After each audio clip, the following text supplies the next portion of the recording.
ओम शांति। और सबको नमस्ते। चलिए आज हम बहुत सुंदर कहानी सुनते हैं। कहानी का शीर्षक है सच्चे दिल से प्रभु समर्पण हो। कहानी का शीर्षक है सच्चे दिल से प्रभु समर्पण हो।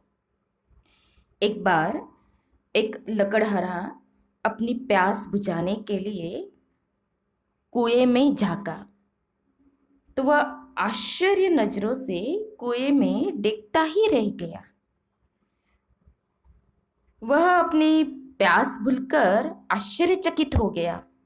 उसने देखा एक सन्यासी जंजीरों के सहारे कुएं में उल्टा लटका हुआ है।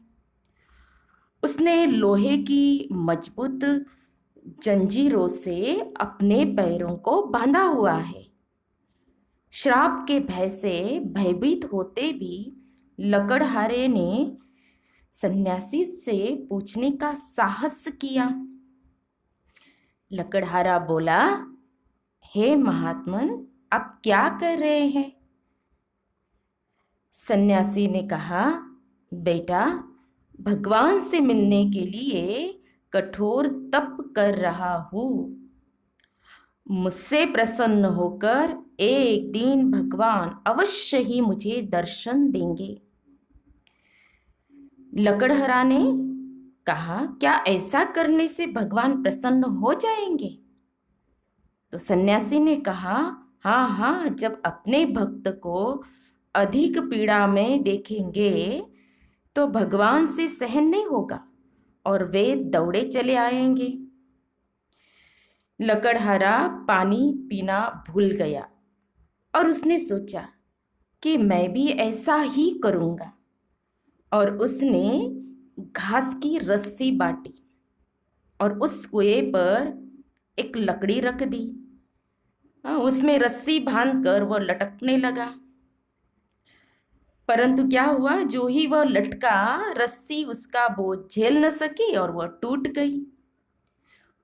उसकी आंखें तो बंद हो गई, परंतु अगले ही क्षण अपने आप को भगवान की बाहों में उसने पाया। अब उसकी खुशी का कोई ठिकाना नहीं था, खुशी का कोई पारावर नहीं था। उसी क्षण भगवान ने उस सन्यासी को भी दर्शन दिए। तो सन्यासी ने प्रभु से प्रश्न किया, मैं इतने दिन से तपस्या कर रहा हूं, मुझे आपने बहुत दिन बाद दर्शन दिए, और उस लकड़हारे को अभी अभी आपने अपनी बाहों में थाम लिया। प्रभु मुस्कुराए और बोले, भक्त, तुम पूरे इंतजाम से कुएं में लटके हुए थे ताकि तुम गिर न सको, परंतु वह लकड़हारा पूर्णतया मुझ पर समर्पण हो चुका था। उसने यह सोचा ही नहीं कि मेरा क्या होगा, इसलिए उसकी भक्ति सबसे श्रेष्ठ है। तुम में अपनेपन का मान था और वह सर्वस्व न्योछावर कर चुका था।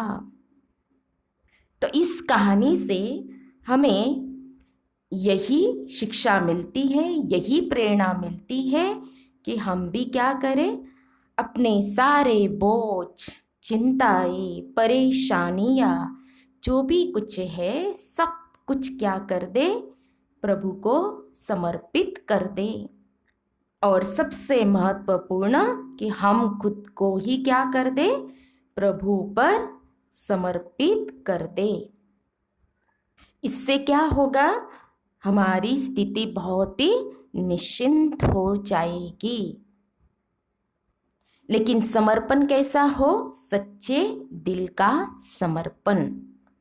कोई भी बात को पकड़ के बिल्कुल नहीं रखना।